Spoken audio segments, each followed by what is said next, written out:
Welcome back for another video.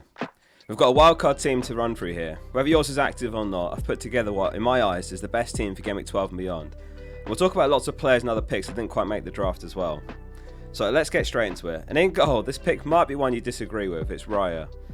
The facts are that Arsenal haven't kept a clean sheet in 7 games, which is really poor. Brentford and Ipswich, the only other 2 teams not to keep one over that run.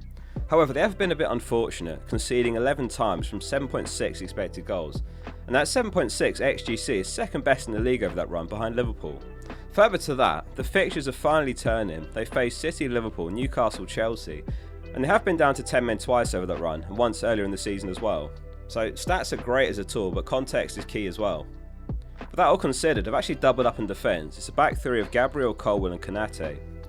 I was looking at some other potential keeper picks. Sanchez and Pope are great as well, but I do have some cheaper alternatives in defence which I've picked instead. So basically I'd rather a double up in Arsenal than Chelsea or Newcastle. If Alisson's guaranteed to be back for Gameweek 12, then he's 5.4 mil, but with what we currently know, Raya's the most logical pick for me. Liverpool's 9.47 expected goals conceded is well out in front as the best of all teams this season. Amazingly, Forest are second, but their fixtures are turning pretty poor now, so it doesn't make sense to pick any of their assets on a wildcard. So focusing on the Liverpool defence for a sec, Robertson's a potential rotation risk. Trent's the best, but he is 7 mil, and he's got a potential hamstring injury as well from the last match, which leaves Van Dijk and Konate. Konate is exactly 1 mil cheaper than Van Dijk, so he's got to be the one. If Trent's injury happens to be serious, then Bradley's 4.7 mil, but I expect Trent won't be out for long, perhaps even back for Gameweek 12 or Gameweek 13 latest. 11 games played, 990 minutes. Colwill's been completely nailed and he makes the team for a great long-term run of games, starting with Leicester after the break. Villa and Spurs are the only games that you might consider benching him, and I've picked a bench that covers all the difficult fixtures between Colwill and Konate perfectly here. Gabriel's a set and forget starter. Onto the midfield then, which is Saka, Semenyo, and Mbeumo, Palmer and Salah. So Salah gets the captaincy for the Southampton fixture here. It's top versus bottom, so what more could you ask for?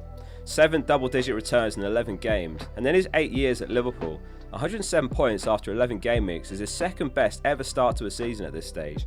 He's the FPL GOAT for a reason. Ridiculous longevity, ridiculous consistency. Question for you, is he the best player on the planet on current form, or is that a stretch? There's not much between Salah and Palmer though in terms of captaincy, given that Chelsea have got Leicester themselves, so if you prefer Palmer captain, that's perfectly sound as well. As far as last season, he was a flat-track bully against promoted teams. He got returns of 12 and 15 points against Burnley, 14 against Sheffield United, 18 against Luton and so on. And this is the first time he faces a promoted team this season. If you haven't got these two in your team, then I prioritise Salah and Palmer for Gameweek 12. So let's talk about one notable player missing then, Bruno Fernandes. The midfield almost picks itself to be honest, Salah, Palmer, Saka and Mbeumo. I struggled to fit Bruno in despite his whole last game week, as it's a good 2.7 mil needed to get Semenyo out. One possible place to free up that money is the strikers, which we'll get to in a minute. Man United's next to Ipswich home, Everton away. Brentford's next to Everton away, Leicester home. So the fixtures are equally good for Brentford as well, and he's a bit cheaper. Semenyo is my favourite at the budget mids, 5.7 mil, very good long-term fixtures. He is on 4 yellow cards still, so 1 more and he'll be suspended for 1 game. The wildcard's got very good depth though in all 13 outfield positions in case of that. 47 shots taken this season, which only Haaland's 55 can beat.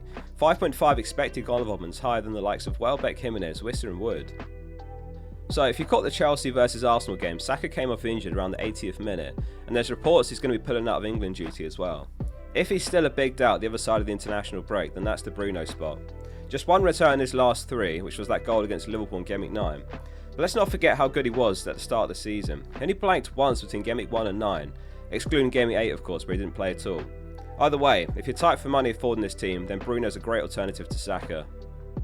So onto the front 2, which is Isak and Cunha. Newcastle seemingly starting to hit their stride and he's banging form now. They're 2 points off 3rd place in the table. 27 goals and 27 starts last season, 4 goals in his last 4 in all competitions. Home to West Ham as well, who have failed to impress defensively.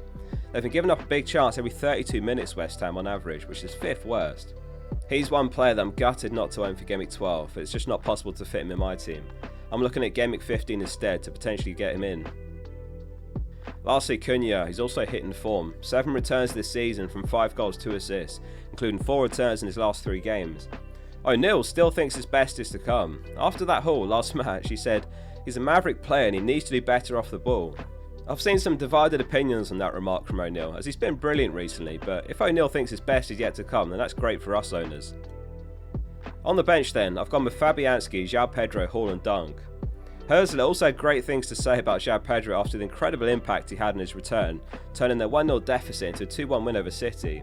He said, yeah, he makes a difference. I think every Premier League club has this one player who makes the special things. And I think he's exactly that player for us. He's not only a great player, but he's also a great leader, you know. I think we underestimate him a little bit regarding his leader skills. He's a great leader. He's very demanding. He demands a lot from his teammates. He always seems to set the standards really high. And I think he's a big role model for all the young players.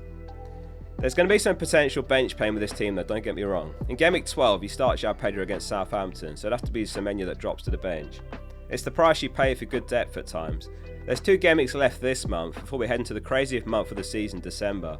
6 game weeks across a 23-day span, so that's every 4.3 days. It's great if you love all the FPL anyway, but there's going to be unexpected rotation and injuries. So if there's one takeaway in this video, aside from the wildcard team, it's to prepare your team with good depth in the coming game weeks.